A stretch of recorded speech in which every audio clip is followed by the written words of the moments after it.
ሌላኛው ሐሳብህ ላይ አይደለም ይሄኛው እዚህኛው ላይ ማለት ነው።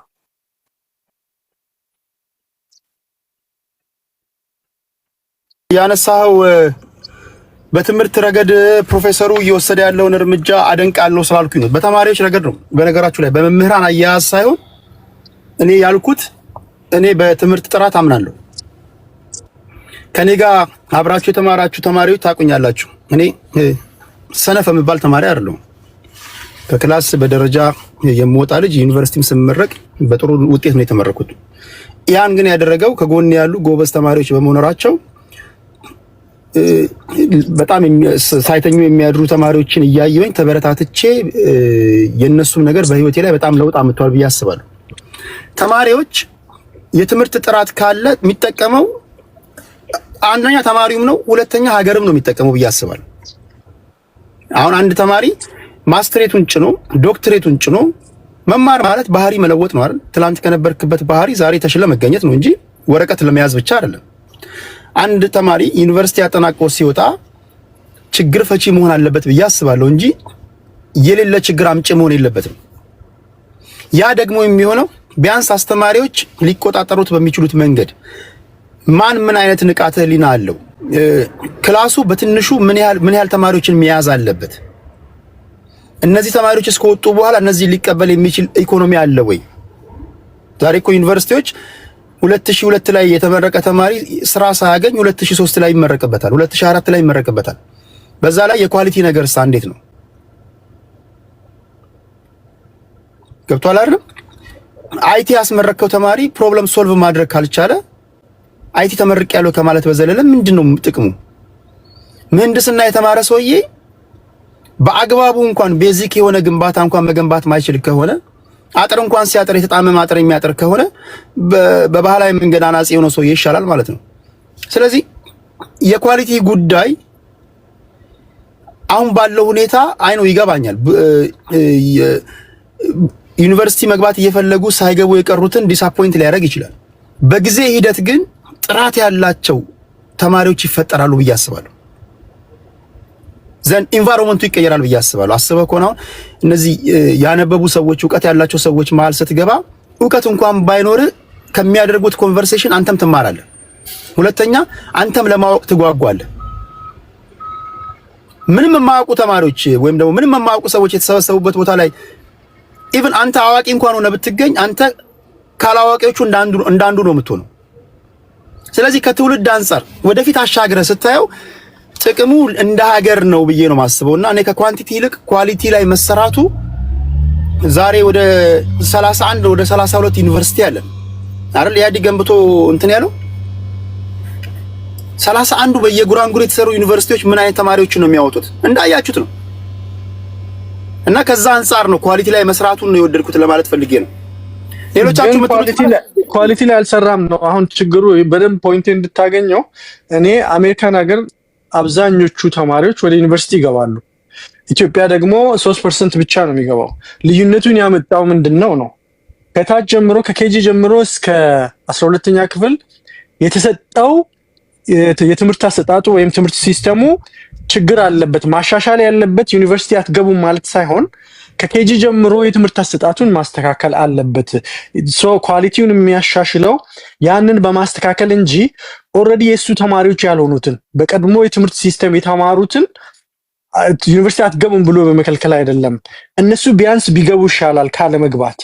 ኦልሬዲ የሱ ተማሪዎች ያልሆኑትን ግን እሱ ሰውየው የሚፈተነው ጥራቱን አሻሻለ የምንለው እንደውም ችግር ነው የፈጠረው። አሁን እሱ ያደረገው ነገር ሰው ወደ ዩኒቨርሲቲ ገብቶ አትሊስት ሰነፍም ሆኖ ምንም ሆኖ ትንሽ የተሻለ ነገር ጨምሮ ቢወጣ ነው የሚሻለው የሚል ምክንያቱም ሰው በተፈጥሮ ሰነፍ ሆኖ አይደለም።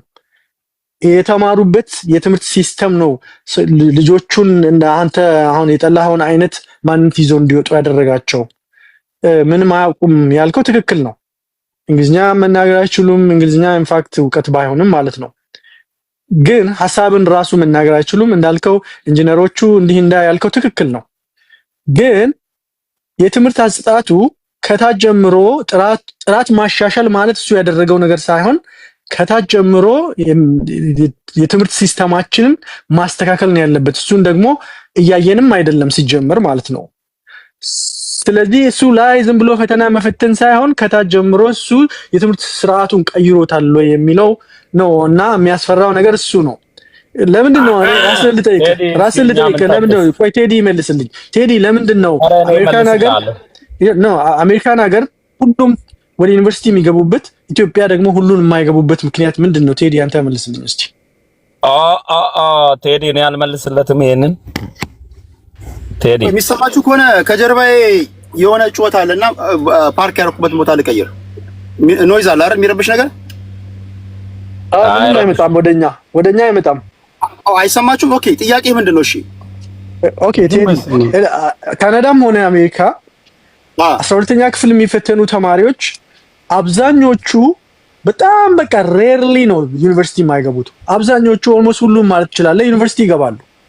አይገቡም። አብዛኞቹ ይገባሉ። አብዛኞቹ ይገባሉ። እኔ ሁለት ልጅ አስተምሬ ዩኒቨርሲቲ ነው ያሉት የኔ ልጆች። አሁን በደንብ ማመልከቻው ምንም ያልሄድኩበት ሲስተሙ ላይ በደንብ ሄጄ ምን ያህል ልጆች እንደሚገቡ ምን ያህል ወዴት እንደሚሄዱ በደንብ አጥንቼ ነው ማወራው። ምክንያቱ ምንድነው? ልዩነቱን የፈጠረው ከታች የሰሩት ስራ አይደለም ወይ? ኢቭን የአእምሮ ይሄ ምንድነው የአእምሮ ችግር ያለባቸው ልጆች አሉ አይደል? ስሎ የሆኑ በአእምሮ እነሱን ራሳቸውን ያስተምራሉ። አሜሪካን ሀገር ይህ ችግር ልጅ ለምሳሌ ትምህርት አልቀበል ሲል ውጤቱ ሲወርድበት ቻይልድ ስተዲ የሚባል ፕሮግራም አላቸው። ባለሙያ ቁጭ ብሎ ልጁን ያጠናውና ምን አይነት የትምህርት አሰጣጥ ኳሊቲ የሚስተካከለው ትምህርት ቤት እንዳይገቡ በማድረግ ነው። ልዩነቱን የፈጠረው ምንድነው ነው? ይሄ አይደለም ወይ ነው? እንደዛ ጥያቄ ገብቶኛል። ለምሳሌ አሁን ካናዳ ብትመጣ የትምህርት ስርዓቱን ልንገርህ። ለምሳሌ እዚህ መጣሁኝ፣ ከኢትዮጵያ ዶክመንቴን አላመጣሁም፣ የዩኒቨርሲቲ ዶክመንቴን አላመጣሁም። ሄድኩኝ፣ ዩኒቨርሲቲ ተምሬያለሁ አልኳቸው። ተምራለሁ፣ ኦኬ እንፈትንህ አሉኝ። እዚህ ምናልባት ካላችሁ ታውቃላችሁ። ልክ ነው፣ ይፈትነዋል። ለምሳሌ ትሄድና ይፈትነዋል። ሲቲ ለርኒንግ አደልት ስኩል አለ፣ ካልክ የሚባል አለ። አሜሪካ ምን እንዳለ አላውቅም። ፈተና ይሰጠዋል። ፈተና ሰጥተው የትምህርት ደረጃ የእውቀትን ሌቭል ይሰጠዋል፣ ግሬድ ይሰጠዋል። አንተ 10ኛ ነው መግባት ያለብህ፣ 11ኛ ነው፣ ከ12ኛ ነው ይለዋል እንጂ ፈተና ይፈትነዋል። ስትመጣ እንግሊዝኛ ቋንቋን በጽሁፍ የማንበብህን ሂሳብ ይፈትነዋል። እያንዳንዱ ነገር ይፈትነዋል። ዘን ወደ ኮሌጅ ወይ ወደ ዩኒቨርሲቲ ለመግባት ያዘጋጁሃል። አንድ ክፍል ግን ስታያቸው 20 ወይ 15 ናቸው ማክሲመም። መምህሯ እያንዳንዱን ተማሪ ታውቃለች። ከመግባት በፊት ግን ትፈተናለህ። ተምሬያለሁ ስላልክ ብቻ አይደለም። አይ ተምሬያለሁ ካልክ ምን አለ ዌይስ የሚባል ተቋም አለ። ዌይስ ማለት ኢኩቫለንስ የሚባል ተቋም ነው። ለምሳሌ አዲስ አበባ ዩኒቨርሲቲ ነው የሚታወቁ ዩኒቨርሲቲዎች ስለሚታወቁ እዛ ተምሬያለሁ ካልክ ኢኩቫለንስ ይሰራልሃል። የዩኒቨርሲቲ ውጤትን ኢኩቫለንስ ሰርተውልህ በካናዳ የትምህርት ስርዓት ዲግሪ ከሆነ ዲግሪ፣ ዲፕሎም ከሆነ ዲፕሎም ብሎ ይሰጠዋል። ያን ይዘህ ሄደህ ኮሌጅ ትሄዳለህ። ለምሳሌ አንተ የተመረከው ሶሻል ሳይንስ ከሆነ ወደ ናቹራል ሳይንስ ልግባ ካልክ፣ ሌትስ ሴይ ሕክምና ውስጥ ልግባ ካልክ ሶሻል ሳይንስ ውስጥ እነ ኬሚስትሪ እነ ባዮሎጂ ስለሌሉ እነ ኬሚስትሪ እና እነ ባዮሎጂን ካልክ ተምረህ ና ይሏል። እነ ማትስን አሟልተና ይሏል። ካልክ ደግሞ ስትሄድ ሲቲ ለርኒንግ አደልት ስኩል ማለት ነው። ባዮሎጂም ምን ለማድረግ ነው የመጣ ይሏል። አይ እኔ ሕክምና ነው መማር የፈለኩት፣ ለሕክምና ደግሞ ባዮሎጂ ኬሚስትሪ ማትስ ስለሌለኝ ያን ለማሟላት ነው ሲሉ ኦኬ ኢትስ ኦኬ ና ችግር የለውም ይሏል። ፈተና ይሰጠዋል ከባዮሎጂ ከኬሚስትሪ ከማትስ ውጤትህ ነው ያለው። አትኮርጅም፣ አትሸውድም። ደጉርቲንግ እንድታነብ ያዘጋጇል። ይሄን የኔን ፓርት አንብበና ብለው ይሰጠዋል ሞጁሎችን። ያን አንብበህ መተህ ትፈተናለህ። አሁን የእውቀት ደረጃ የቱ ጋር እንደሆነ ይነግረዋል። ስለዚህ ባለህ ውጤት አንተ መጀመሪያ ያለብህ ወይ ከ9ኛ ነው ይለዋል፣ ወይ ከ8ኛ ነው፣ ወይ ከ11ኛ ነው ይለዋል። 11ኛም ብሎ ዝም ብሎ 11ኛ አይሉም። 11ኛ ኤ ቢ ሲ ዲ ይላሉ። እኔ ትንሽ 2-3 ዓመት ስለሆነ እንትን ያለ የቆየሁት አሁን ከተቀየረ አላውቅም፣ ግን እስካሁን እስከማውቀው ድረስ ይሄ ነው። ሶ ፖይንቱ ምንድነው? ኢትስ ኦል አባውት ያንተ ብቃት ይወስናል። ይሄ ብቃትህ ደግሞ ዝም ብሎ የሚመጣ አይደለም። ፋውንዴሽን ሊኖር ይገባል። በመቆራረጥ ቴዲ እኔ ምሳሌ ልስጥህ። የኔ ልጅ ከአሜሪካ መጣ በ18 ዓመት እድሜ ሆኖ ማለት ነው። 11ኛ ክፍል ሰቃይ ተማሪ ነበረ ኢትዮጵያ ሆኖ።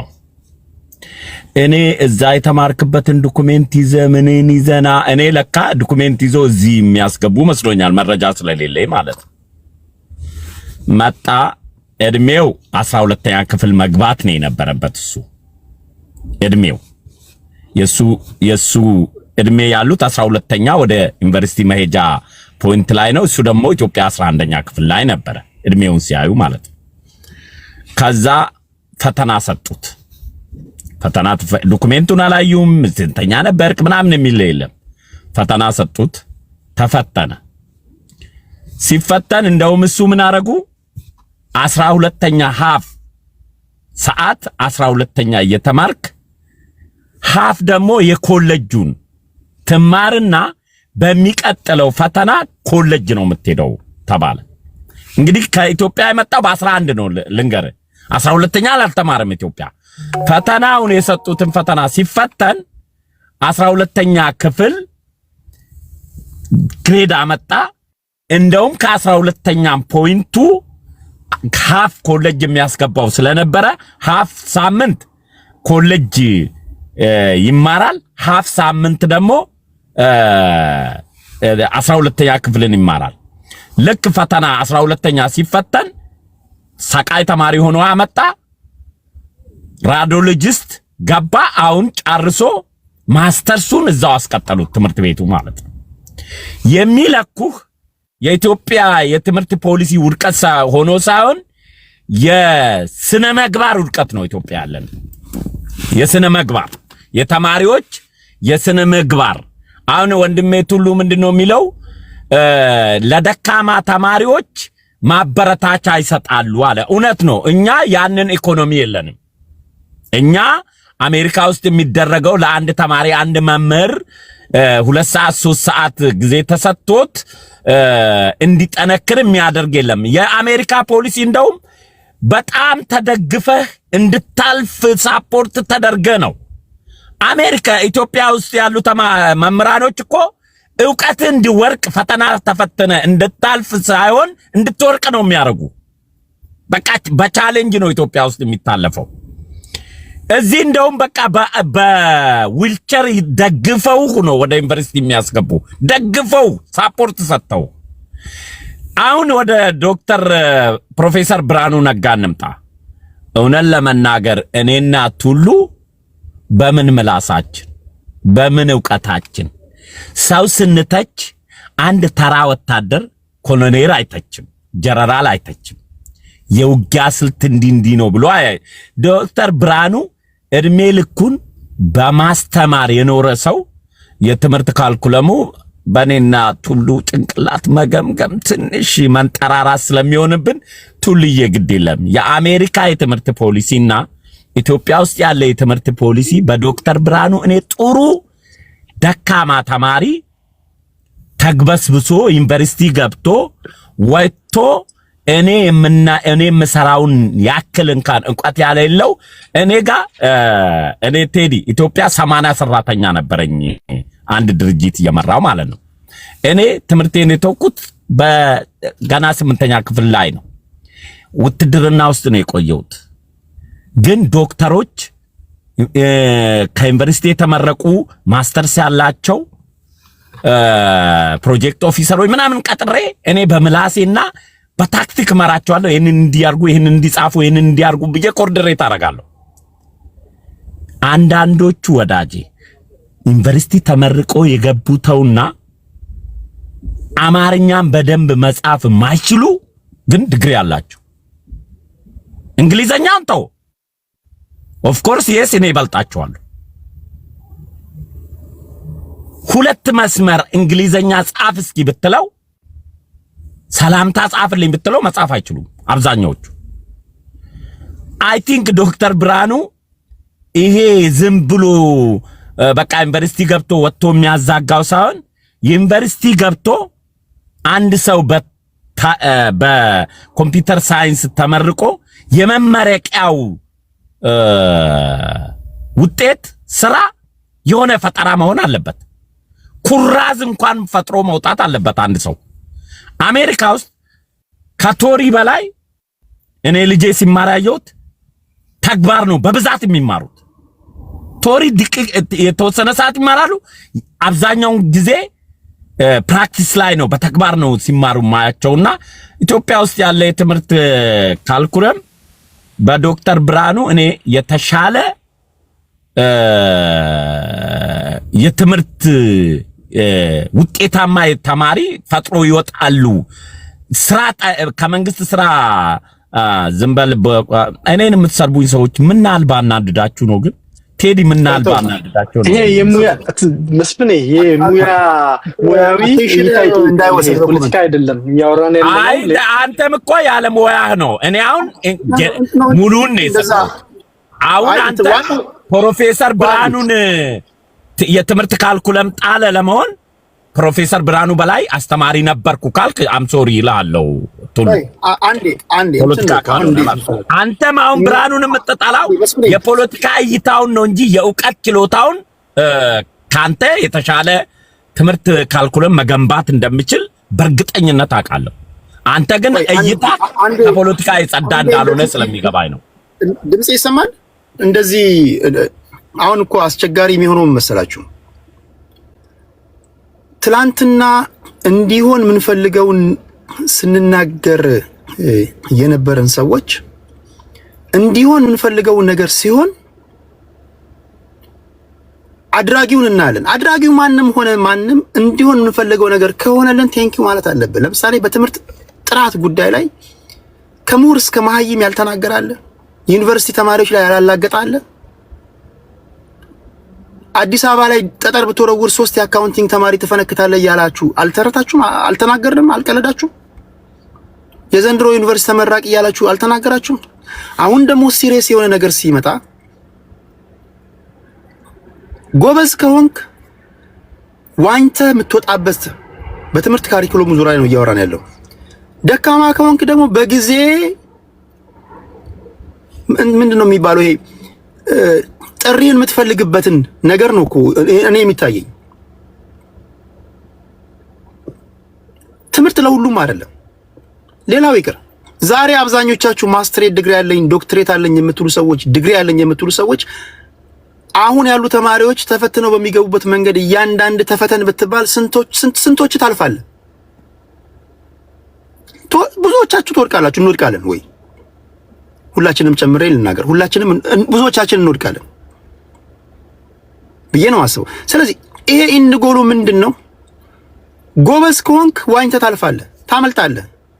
ጉብዝና እኮ በቃ ይሄ ጉብዝና ይሄ ሄሬዲተሪ አይደለም። ይሄ በብሔር ወይ በሀብት በምናምን የምታገኘው አይደለም። የጥረት የግል ጥረት ውጤት ነው። ሁለተኛው ቅድም እንዳልኳችሁ ይሄ ጉብዝናና መልካም ነገሮች የሚጋቡ ነገሮች ናቸው። በነገራችን ላይ ልክ ጋጠወጦች የሞሉበት አካባቢ ላይ ስትቀመጡ ሳታውቁት ጋጠወጥ እንደምትሆኑት ሁሉ ጎበዞች ያሉበት ቦታ ጋር ስትቀመጡ ይጋባል። ሳትወድ በግድ ለምሳሌ አንተ በጊዜ የምተኛ ከሆንክ አጠገብህ ያለው ሰውዬ እስከ ንጋት የሚያነብ ከሆነ ሳትወድ በግድ ታነባለህ። የብቃት ጉዳይ ነው። ፈተና የሚፈተኑበት መንገድ ለኩረጃ ምቹ በማይሆን መንገድ ነው እኮ። ከዚህ ቀደም የነበረው ምን ነበር ታዩት የነበረው? ፈተና ተሰርቆ ወጣ ትላለህ እኮ። ዛሬ እያንዳንዱ ፈተና በኮድ የተለያየ ነው። እኔ እንግዲህ እንደማውቀው ከሆነ የተለየ ከሆነ አላውቅም። በዚህ ዘመን ትምህርት ቤት የሚገቡ ልጆች ከሃይ ስኩል ጀምሮ ይፈተናሉ። እንደገና ዩኒቨርሲቲ ገብተው ይፈተናሉ። ምናልባት የዚህ ዘመን ተማሪዎች ልታግዙኝ ትችላላችሁ እንዴት እንደሆነ። እንደ ከዚህ ቀደሙ ቀላል አይደለም። ዩኒቨርሲቲ ሃይ ስኩል ገብተህ 2.8 ወይም ደግሞ 3.1 ስላመጣ ወደ ፕሪፓራቶሪ ከፕሪፓራቶሪ ዝም ብለህ 500 ወይም 300 ስላመጣ ከ900 ወይ ከ800 ዩኒቨርሲቲ ትገባለህ የምትባልበት ነገር አይደለም። ትበጠራለህ ብዬ አስባለሁ። መበጠርን ደግሞ መጥላት የለብህም አንለስ የለብለብ ተማሪ ካልሆንክ። ብርሃኑ ጥለን ብርሃኑ ጁላ ያነሳናል ብለህ አትቀልድም በህይወት ላይ። እነ መሐመድ ሌሎቻችሁ ትላላችሁ። እስኪ በዚህ ጉዳይ እኔ እንኳን ማይክ በዚህ ጉዳይ ስላለ ነው አጀንዳ ይሆናል። የሚቀጥለው ሰው እንዲናገርበት የምፈልገው ራሱ ፈተናው የሚለካ ነው ወይ እውቀትን። ሁለተኛ ጥራቱ ከታች ይጀምራል ብዬ ከታች ነው የሚጀምረው ወይስ ዝም ብሎ ከላይ በመፈተን ነው የሚለውን በደንብ በባለሙያ አይን እንዲያዩ ትፈልጋለሁ ሰዎች። ኦኬ ቴንክ ዩ። እንግዲህ አንዳንድ ነገሮች አስተያየት ስንሰጥ ሆሊስቲክ ካልሆን በጣም አንዳንድ ነገሮች አጠቃላይ ችግሮችን አይተን የተሰጡ መፍትሄዎችንም ከችግሮቹ አንጻር ካልመዘንን በጣም ስሁት ደግሞ ኮምፔር የምናደርገው ለምሳሌ የአሜሪካን ኤጁኬሽናል ሲስተም ከኛ አገር ላለፉት 30 ዓመታት ከተተገበረው የትምህርት ስርዓት ጋር አመዛዝኖ አስተያየት ለመስጠት የማነጻጸሪያው ተዛምዶሽን አይ ቲንክ ታሳቢ ማድረግ ያለብን ይመስለኛል። ለምሳሌ እንግዲህ አንድ ታዋቂው የሶቪየት ህብረታዊ ጋዜጠኛ የነበረ ዩሪ ቤዝሜኖቭ የሚባል ጋዜጠኛ አንድን አገር ማፍረስ ከፈለክ 4 ነገሮችን ማድረግ አለብህ። የመጀመሪያውና ግንባር ቀደሙ ተተኪውን ትውልድ ሞራሉን መግደል ነው። ሲስተማቲካሊ መግደል ነው። አንዱ ሲስተማቲካሊ የትውልዱን ሞራል የምትገልበትና አገር ለማፍረስ የምታዘጋጅበት ኳሊቲ ኦፍ ኤጁኬሽንን ትገለዋለህ። በናሽናል ሌቭል በግሎባል ሌቭል እንዲያስብ ሳይሆን በኢትኒክ ሌቭል በሃይማኖት ሌቭል ከጎጡ በሰፈሩ እንዲያስብ ታደርገዋለህ። ይሄ አንዱ ሲስተም ነው ብለው ይገልጻል ዩሪ የሚባለው ጋዜጠኛ። እንግዲህ ሌሎች ተቋማትን ታፈርሳለህ፣ ግጭት እንዲበዛ ታደርግና ከዛ ይሄንን ሲቹዌሽን ሜንቴን በማድረግ አንድን ሀገር ስትፈልግ ትበትነዋለህ፣ ስትፈልግ የራስ ጉዳይ አስፈጻሚ አድርገህ ታኖረዋለህ። ይሄ ነው ሚስጥሩ በሚል የተነተነውን ትንታኔ እንግሊዝ ህንድን ቅኝ ግዛት ለቃ ስትወጣ ወይም ደግሞ ህንድ ነፃነቷን ስታገኝ የእንግሊዝ ፓርላሜንታሪያን የነበሩ ስማቸው የጠፋኝ አንድ መጥፎ የትምህርት ስርዓት ነው ለህንድ ዘርግተው ሄዱት። እሱ ምንድነው? ህንድ በጣም ብዙ ስለሆነ አብዛኛው ያልተማረውን ማህበረሰብ አንደኛ ደረጃ መሀይም በሚል መደቡት። ይሄን አንደኛ ደረጃ መሀይም ለመልካም ነገር ከተጠቀምከው ያገለግላል፣ እንደ ቦይ ውሃ ነው። ለመጥፎ ነገርም ከተጠቀምከው የጥፋት ኃይል ነው። ትልቁ ችግሩ በህንድ ኢንዲፔንደንስን አገኘው ብላ ከእንግሊዝ ቁጥጥር ውጭ እንዳትወጣ የተማረውን ክፍል ኤሊቱን ሁለተኛ ደረጃ መሀይም እናድርግ የሚል ስትራቴጂ ነበር የነደፉት። ሁለተኛ ደረጃ መሀይም የሚባለው አልተማረም እንዳትለው ተምሯል፣ ሰርቲፊኬት አለው፣ እንደውም 1 2 3 ሰርቲፊኬት አለ። ተምሯል እንዳትለው ደግሞ ፕሮብሌም መፍታት አይችልም፣ የሀገሩን ፕሮብሌም አንደርስታንድ ማድረግ አይችልም፣ ሶሉሽንን መስጠት አይችልም። ስለዚህ ይሄ ላለው መንግስት አስቸጋሪ ስለሚሆን ሁሉም ወደ ፊናውና ኢሪስፖንሲቢሊ ሞራሉ በቀላሉ የሚላሽቅ በገንዘብ የሚገዛ ኮራፕት ሊሆን የሚችል እና የናሽናል ኢንትረስት እንዳይኖረው ለማድረግ በዚህ የካሪኩለም ስርዓት መሰረት ነው መጠቀም ያለብን በሚል ነው እንግሊዝ ከህንድ ሲወጣ ይሄንን ቦምብ ነው ቀብረው ሄደው እና በርካታ የተማሩ አሉ፣ ግን ችግር የሚፈቱ አይደሉም።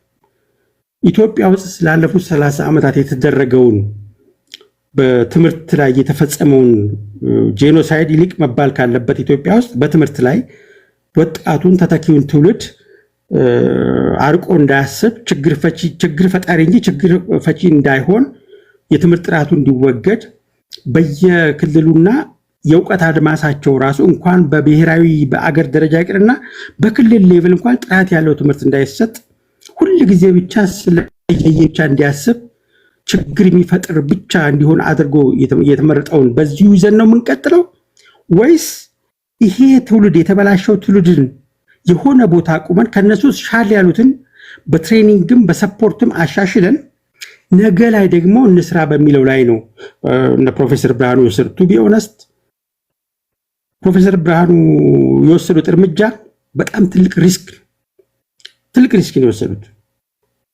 ይሄ ትውልድ እንኳን የተመረቀውን ተውት፣ ይሄ ትውልድ ነው ነገ ጠዋት ዝም ብለህ ይመረቅ ብለህ ብታስመርቀው አሁን የምትወስነው ውሳኔ የዛሬ 20 ዓመት 25 ዓመት የሚመጣውን ትውልድ መግደል ነው የሚሆነው።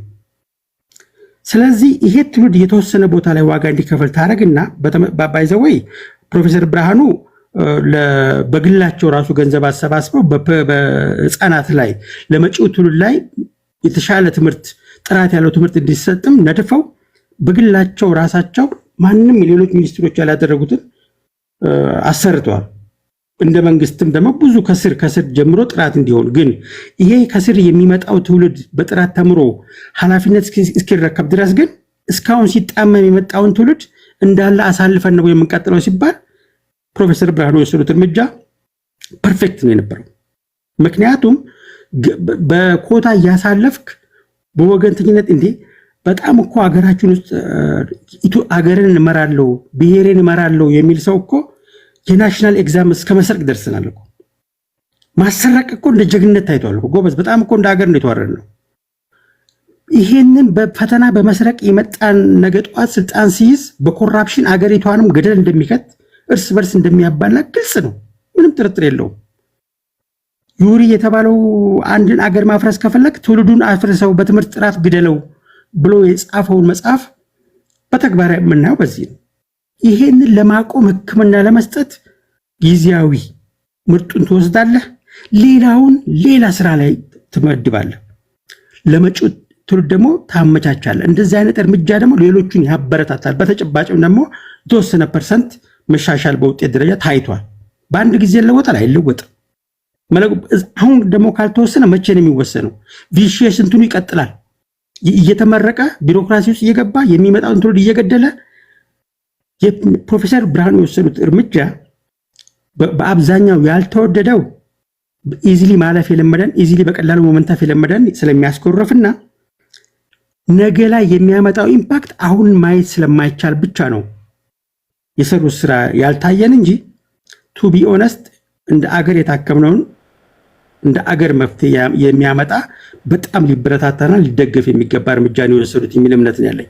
ቴንክ ዩ ቴዲ። ሌሎቻችሁስ?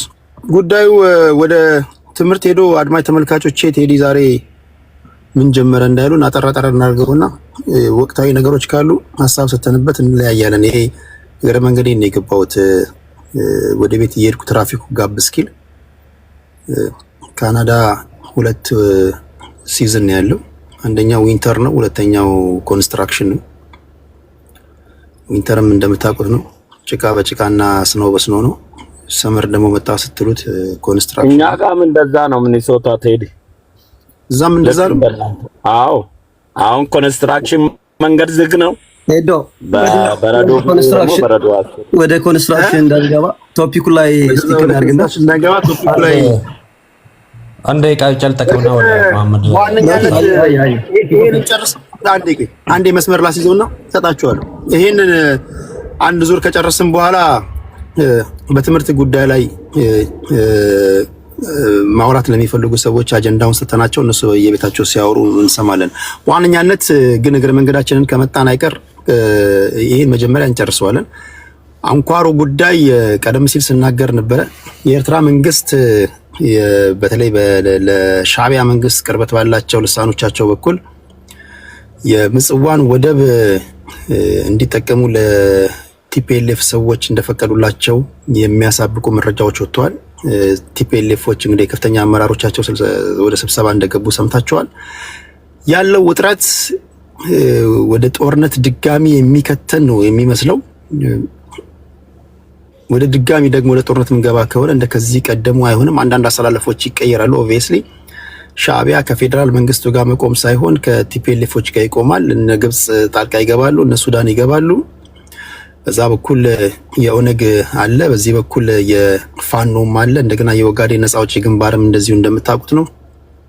ቀጣይ ሁኔታ ሃይፖቴቲካል የሆነ ስቴትመንት እያስቀመጣችሁ የምትናገሩበት ነው። ምንድነው ሊሆን የሚችለው? ያለውን ውጥረት እንዴት ነው የምታዩት? ግብጽ በዙሪያችን እያንዣበበች ነው፣ የምታደርገውን እያያችሁ ነው። ጅቡቲ ሄዳለች፣ ከኤርትራ ጋር እንደምታውቁት ነው። በደህንነቶቿም ጭምር ግንኙነት ፈጽመዋል። አስመራ፣ ካይሮና ሞቃዲሾ የሚያደርጉትን መመላለስ እያያችሁ ነው። የሱዳንን የሳፍ ወይም ደግሞ የሱዳን አርሚ ፎርስ መሪ የጀነራል አልቡርሃን የሚያደርጓቸውን ነገሮች ሰምታችኋል ብዬ አስባለሁ። አላያንሶችን እየፈጠሩ ነው። ቀጣዩን በትንሹ ቀጣዩን 5-3 ዓመት እንዴት ነው የምትነብዩት? ምንድነው የሚታያችሁ? በዚህ ጉዳይ ላይ ሳይሰፋብን ሐሳብ እንለዋወጣለን። እሁድ በሚኖረን ቆይታ ስለምትናገሩት ንግግር በቂ እውቀት በቂ ግንዛቤ ያላችሁ 2 ኤርትራውያን ካላችሁ እናንተን አስገባለሁ። ኤርትራውያን ስል የምትመጣው ቆፍጣና ኢትዮጵያዊ ቤት ነው ይሄ። ዝም ብሎ እዚህም እዛም ከፍተው ህዝቤንና ሀገሬን እንደሚያሰድቡ ቤት እንዳታየው። ቆፍጣና ኢትዮጵያዊ ስለ ቆፍጣና ነው። በክብር ህዝቤንና ሀገሬን አክብረ የምታወሩ ካላችሁ ሀሳብ መስጠት እንፈልጋለን ካላችሁ፣ በእርግጥ እናንተ ብቻ ማክበር አይደለም የሚጠበቅባችሁ፣ እናንተም ትከበራላችሁ። እናንተም እንዳትዘለፉ አድርጋለሁ። ሀሳብ መስጠት ለምትፈልጉ ኤርትራውያን ግን ለሁለት እድል ሰጣለሁ። እየሆነ ያለውን ነገር የእናንተም ጉዳይ ስለሆነ ሀሳብ አስተያየቶቻችሁን እንድትሰጡ እናንተን ጋብዛለሁ ለማለት ያለው። እሁድ በሚኖረን መደበኛ ውይይት ላይ ይሄንን እንተነትነዋለን ማለት ነው። መጀመሪያ የትምህርቱን ጉዳይ እንጨርስና እናንተ በዚህ ጉዳይ ላይ በለውሳስ ጥምጥን ባለች መንገድ ሀሳባችሁን ሰጣችሁ እንለያያለን። ከሎቲና ከመሐመድ ማን ነው ቀድሞ የገባው? እኔ ነኝ። ሎቲ ቀድሞ አረጉዝ ማለት ነው። እስኪ ለመጀመሪያ ቤት ስገባ ቴንኪው የወልቃይትን ጉዳይ አትርሳ በኋላ ላይ አንስተውታል። እሱ እንደ በቀደም መግለጫ ወጥቶ ነበር ቲፒኤልኤፍ የወልቃይት ሁመራ ጉዳይ ኦኬ።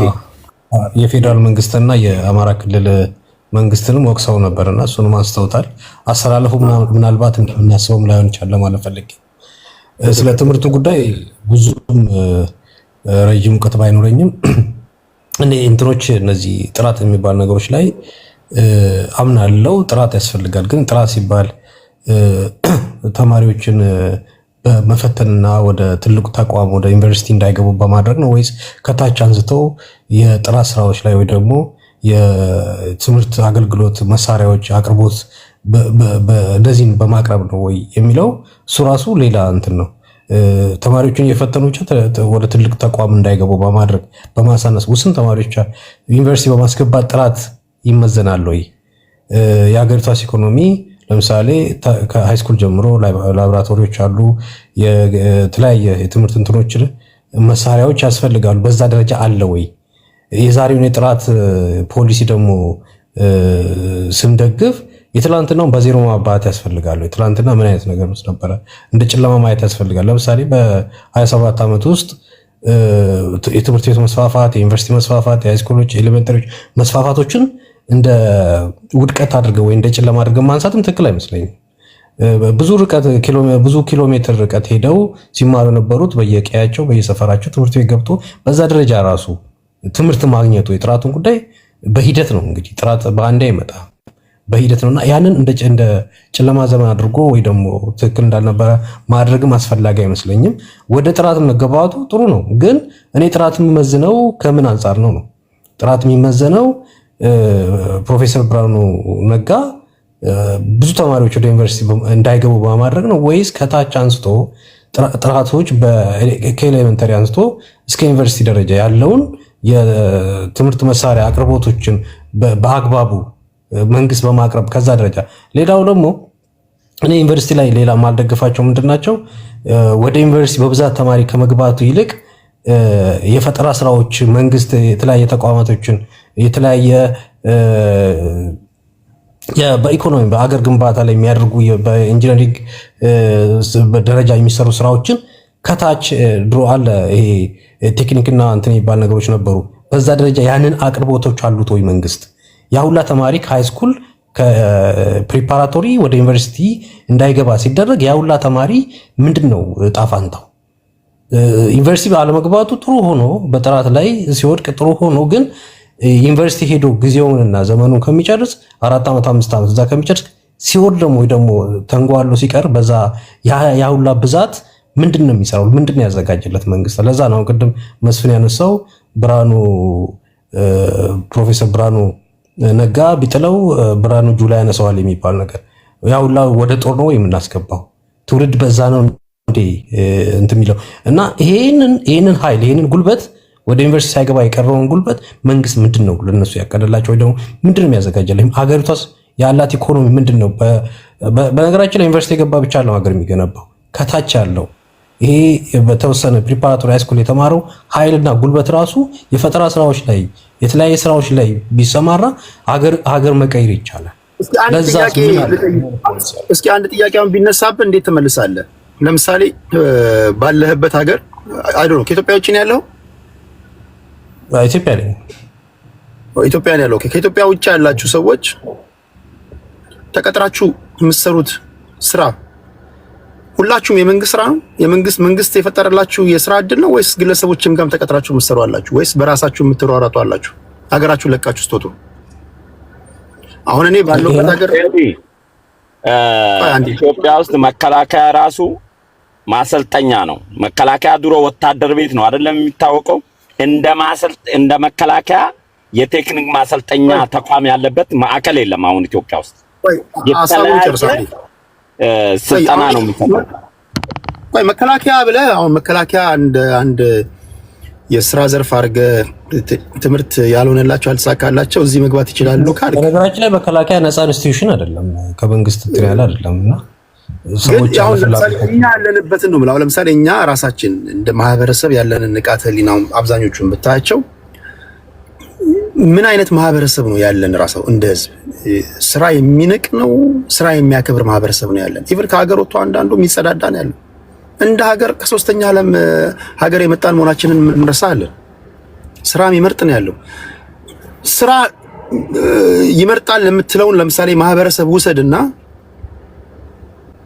መንግስት የስራ እድል ባይፈጥርልህ አስተናጋጅ ሆነ ለመስራት ሌላ ሀገር አስተናጋጅ ሆነ ለመስራት አእምሮህ ምንም አይከለክልህም።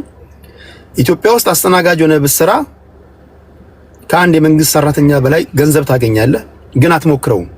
እኚህ ነገሮችስ ማነቆስ ሳይሆኑ የግድ መንግስት ብቻ ነው ስራ መፍጠር ያለበት ስትል እኛስ በግለሰብ ደረጃ ንቃተ ህሊናችን ወይም ደግሞ አመለካከታችን በስራ ረገድ ያለን እንዴት ነው? ስራ ብለን የምንወስደው ተሽከርካሪ ወንበር ላይ ብቻ ስንቀመጥ አይደለም ወይም ደግሞ የመንግስት ስራ ሲባል ብቻ አይደለም ወይ? ምን ትላለህ በዚህ ጉዳይ? ትክክል ነህ ቴዲ። በነገራችን ላይ ይሄንን ነው እንደውም በስፋት መነጋገር ያለበት ወጣቱም ትውልዱም በዚህ ጉዳይ ላይ ነው። ከሌላው ሀገር አንጻር ስታይ የኢትዮጵያ ወጣት ወይ ደግሞ የኢትዮጵያ ማህበረሰብ የስራ ፍላጎት አለው ወይ፣ ጥሩ የስራ ባህል አለው ወይ ስትል በጣም ደካማ ነው። እንደ ማህበረሰብ በጣም ስራ ይናቃል። ከትናንሽ ስራዎች መነሳት አንፈልግም። ሁሌ እቅዳችን ትልቅ ነገር ትልቅ ደረጃ ደርሶ ወይ በትልቅ ነገር መነሳት እንጂ ከትንሽ ነገር ተነስቶ ራስን መቀየር ወይ ደግሞ ባለን ነገር ላይ ስኬታማ እንሆናለን ብለን ማሰብ አንችልም። ለዛም እኮ ነው ሙስና የተስፋፋው። ይሄንን ደግሞ ያመጣው ሁለት ነገር ነው። አንደኛው የስራ ባህላችን ነው። ስራ ብዙም የስራ ፍላጎት እንደሌለ ይታወቃል። ሌላው በመንግስት ደረጃ ደግሞ ያለው ጥቅማ ጥቅም የምታገኘው ስልጣን የምታገኘው የመንግስት ስራ የምታገኘው በሙስና ስለሆነ ነው። ይሄ ደግሞ ምንድን ነው ያደረገው? ሰነፍ ነው ያደረገው ወጣቱ። ከኔ በታች የነበረ ወይ ደግሞ ሲቪው የኔን የማያክል በመንግስት ስልጣን ወይ ደግሞ በመንግስት መስሪያ ቤት ውስጥ መቀጠር የሚችል ከሆነ ይሄ አብዛኛው የትውልዱን ወይ ደግሞ ወጣቱ የተማረው ማህበረሰብ ሞራሉን የሚነካና ሰነፍ እንዲሆን ያደረገው ወይ ደግሞ ከሀገር ለቆ እንዲወጣ የሚያደርገው ይሄ ነው። ምክንያቱም ያለው ሙስና ያለው የመንግስት ሲስተም ራሱ በራሱ ሰነፍ እንድትሆን ነው የሚያደርግ፣ እንድሰራለ የሚገፋፋ። ሌላ ሀገር ላይ በሙስና ወይ ደግሞ በዘመድ ወይ ደግሞ በትውውቅ አይደለም ስራ የምትይዘው፣ በችሎታ ነው የምትወዳደረው፣ በአቅም ነው የምትወዳደረው፣ በአቅም ነው ስራ የምትሰራው። ከአቅም በላይ ስራ ልትሰራ አትችልም። እውቀት ነው የሚመዘነው። ኢትዮጵያ ውስጥ ታዲያ እንደዛ አይደለም። ኢትዮጵያ ውስጥ ጥሩ ካድሬ ከሆንክ ጥሩ ምላስ ካለ አንድ ዶክተር የማይበላውን ደሞዝ ትበላለህ። እና ያ ዶክተር ለምን ብሎ ነው አንተን በትክክል የሚያክም? ለምን ብሎ ነው በሰዓቱ ቢሮ የሚገባው? ለምን ብሎ ነው ሰዓት ላፊ ሰርቶ ትውልድን ማዳን የሚፈልግ? ሞራል የለውም ማለት ነው። እና ይሄንን ሁለት ሲስተሞች ወይ ደግሞ ይሄ የስራ ባህላችን መስተካከልና የመንግስት ደግሞ በመንግስት በኩል ያለው አሁን ምን ለማነሳል ሲስተሙ መስተካከል ካልቻሉ በስተቀር ቅድም የምትለው የትምህርት ጥራትም እኮ ሄዶ ዜሮ ነው የሚሆነው። ከዩኒቨርሲቲ የሚወጣና ከ10ኛ ክፍል ያቋረጠው ይሄ ከዩኒቨርሲቲ 4 ዓመት 7 ዓመት ተምሮ የወጣው ከ10ኛ ክፍል ያቋረጠው ተማሪ በአቋራጭ ሄዶ ስልጣን ይዞ ታገኘዋለህ። ያ 7 ዓመት ዩኒቨርሲቲ ተምሮ ዶክተር ተምሮ ፓይለት ተምሮ የወጣው ምናልባት በሱ ደረጃ ስራም ላያገኝ ይችላል ወይ ደግሞ ደሞዝም ላይበላ ይችላል። እነኚህ ሁለቱ ነገሮች መስተካከል ካልቻሉ በስተቀር ያ አንተ የምትለው ነገር ሊመጣ አይችልም ነው። እና ሁለቱም ችግሮች አሉ ማለት ፈልጌ ነው ቴዳ። ኦኬ ቴንክ ዩ። አንዳንድ ጊዜ እኔ ስኬት ራሱ እንዴት ነው ዲፋይን የምናደርገው እሱ ራሱ ማውራት አለብን። ለምሳሌ አንድ ተማሪ እኔ ከልጅነቴ ጀምሬ ሚዲያ ላይ የሚሰሩ ታላላቆችን እያየሁኝ ሚዲያ ላይ በሆነ ጋዜጠኛ በሆን ብዬ እመኛለሁ። በቃ ድሪሚያ ነው። በቃ ከዛ በኋላ ሆንኩኝ። ገንዘብ አለ ወይ ብትለኝ ገንዘብ የለኝም። የድሃ ልጅ ነኝ፣ ገንዘብ የለኝም። ወይም ደግሞ ቤተሰብ የሚያወርሰኝ ፎቅ ህንፃ የለኝም። ነገር ግን የምፈልገውን አግኝቻለሁ። አሁን እኔ ስኬታማ ነው የምባለው ወይስ የከሸፍኩ ነው የምባለው? ስኬትን ራሱ ዲፋይን የምናደርገው እንዴት ነው? አንድ ሰው በትምህርቱ ዓለም ለምሳሌ ኢንጂነር ሆናለሁ ካለ በኋላ ኢንጂነር መሆኑ ነው ስኬቱ ወይስ በኢንጂነርነቱ የሚያገኘው ገንዘብ ህይወቱን ሲለውጠው ነው? እንደዛ ከሆነ በኑሯችን ከሆነ ስኬታችንን እንመዝነው፣ ለምን ደላላ አንሆንም? ወይም ለምን ሌባ አንሆንም? እና ተምረው ስራ ያገኙ ምን ዋጋ አለው ምናምን የሚሉ ነገሮችን ስለምሰማ ነውና ተማሪዎች መሆን የሚፈልጉትን ማግኘታቸው ራሱና መጨረሳቸው ራሱ ስኬት አይደለም ወይ? በትምህርት ዓለም ተስፋ መቁረጥ አለባቸው ለማለት ያህል ነው። መሐመድ፣ እስኪ በትምህርት ዙሪያ ላይ አሁን የተያዘው መንገድ ጥራት ያላቸው ተማሪዎችን በተለይም ደግሞ ችግር ፈቺ የሆኑ ተማሪዎችን ይፈጥራሉ የሚል እምነት ነው ያለህ ወይስ ከዚህ ቀደም እንደነበረው ትውልድ ገዳይ ነው ይሄ የትምህርት ፖሊሲ የሚል እምነት ነው ያለህ?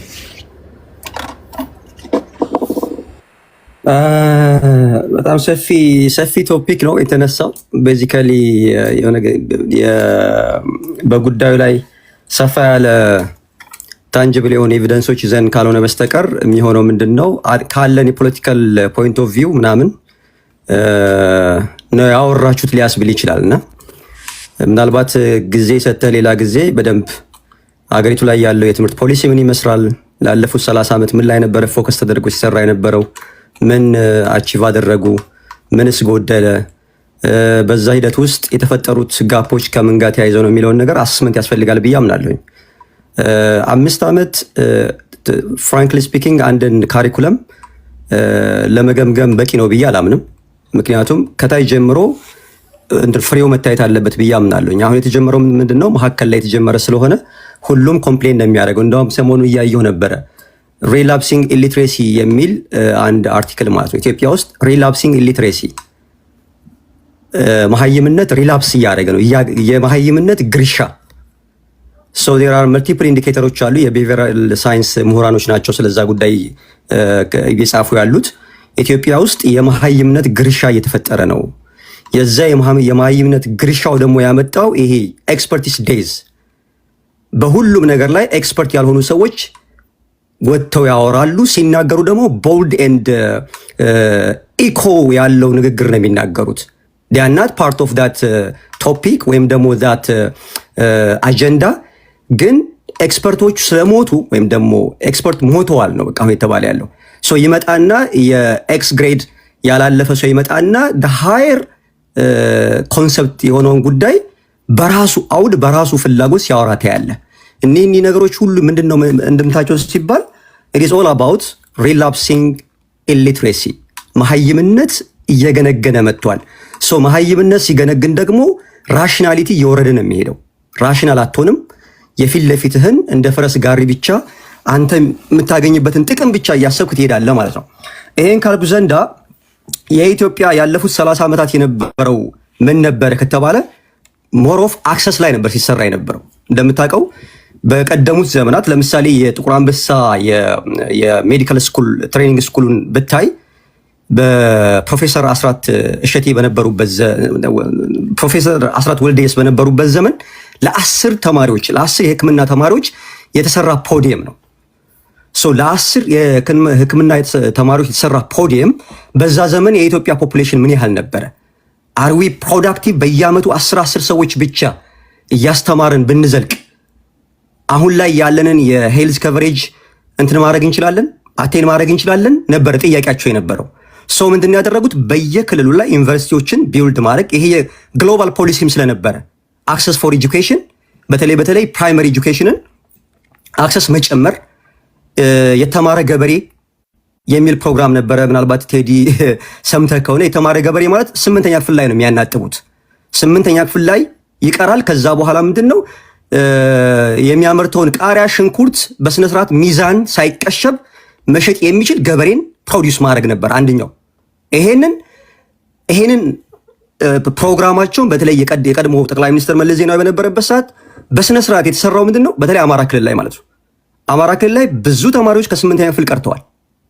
ምክንያቱም በአፍ መፍቻ ቋንቋ ነበር ትምህርቱ ሲሰጥ የነበረው የመጀመሪያዎቹ የአዲሱ ካሪኩለም 91 እና የመጀመሪያዎቹ 2 ባች ማለት ነው። ከዛ በኋላ ሽፍት ሲያደርጉ 94 ላይ ካሪኩለሙን ሽፍት አድርገውት ቋንቋውን ከ7ኛ ክፍል ጀምሮ እንግሊዝኛ ሲያደርጉት ብዙ ኪዮስ ነው የተፈጠረው። በዛም አማካይነት ምን ተፈጠረ? ብዙ ወጣቶች ከ8ኛ ክፍል አቋርጠው የአሳራት ነው የሆኑት። ያ ነገር አሁን ሪላፕስ አድርጓል። አሁን ደላስ 7 ይርስ ያየኸው ነገር ምንድነው? ደሪዝ በጣም ሰፊ ቦታዎችን ያካለለ ጦርነት ነው ያለው። ከጦርነቱ ጋር ተያይዞ ሰዎች ኢቨን ተማሪዎች የተማሩትን ነገር እየረሱ ያለበት ሁኔታ የተፈጠረው ዲስ ኮዝ ሪላፕሲንግ ኢሊትሬሲ። የተማርከውን ነገር ማትሰራበት ከሆነ ፕራክቲስ ማታደርጉ ከሆነ ማትኖረው ከሆነ ዲፕሪሼት እያደረክ ነው የምትሄደው። አንድ ኢንጂነር ሰላማዊ የሆነ ኤንቫይሮንመንት ተፈጥሮለት በሙያው ሀገርን መጥቀም ካልቻለ ያ ነገር ፌድ እያደረገ ነው የሚሄደው አይደለም። አንድ የተዋጣለት ጋዜጠኛ የጋዜጠኛ ሙያውን ፕራክቲስ የሚያደርግበት ሰላማዊ የሆነ ኤንቫይሮንመንት የፕሬስ ነፃነት ኖሮት የራሱን ክሬቲቪቲ የራሱን ኳሊቲ ተጠቅሞ መስራት የማይችል ከሆነ ምን እያደረገ ነው የሚሄደው? ተስፋ እየቆረጠ ዲፕሪሼት እያደረገ ወደሚያዋጣው ቦታ ይገባል ማለት ነው። አሁን ሰዎች እንደምታያቸው ይሄን ነገር ሁሉ አይተው ነው ሪላፕሲንግ ሊትሬሲ ሀገራችንን እየዋጣት ነው። ይሄን ግን በዚህ 7 ዓመት ለተፈጠረው ብቻ መስጠት አለብን ወይ? አይደለም። እኔ በዛ አልወስድም። ወይ ደግሞ ለፕሮፌሰር ብርሃኑ ነጋ ብቻ መስጠት አለብን ወይ? ነው I don't give for him only ክሬዲቱን። መልቲፋሴትድ የሆኑ አክተሮች አሉ። ፕሮፌሰር ብርሃኑ ነጋ በነገራችን ላይ ቶፕ ሊደር ነው። ከላይ ሆኖ ከትር ያሉትን ሰቦርዲኔት የሱ ሰቦርዲኔት የሆኑ ሰዎች የሚያመጡትን ነገር ኮሜንት መስጠት ወይም ደግሞ ራቲፋይ ማድረግ ከላይ ከሱ ፓራላል ከሆኑ ሰዎች ጋር ኮሚኒኬት ማድረግ ነው። የራሱ ኮንትሪቢሽን የሚሆነው ነገር ይኖራል። ግን ኦቨርኦል ሁሉም ነገር የሱ ነው ብለን የምንሄድበት ነገር አይኖርም ብዬ ስለማምን ነው። ከዛ ውጭ ግን የቀደሙት 30 ዓመት ላይ የተፈጠረው ምንድነው? ለምሳሌ የራሳችንን ትሬንድ ማየት እንችላለን። እኔ እናንተ የተማርንበት ሐዋሳ ዩኒቨርሲቲ ስሩ ታይም ዲፕሪሼት እያደረገ ነው የመጣው። ሰዎች በጣም ኳሊቲ የጨመረ ይመስላቸው ነው አይደለም። ስሩ ታይም ዲፕሪሼት ነው እያደረገ የመጣው። ከኛ በፊት የነበሩ ባቾች በእኛ ባች ከዛ በኋላ ያሉ ባቾች እያልን ትሬንድ እናያለን። በተለይ በጤናው ነው የማየት የምፈልገው።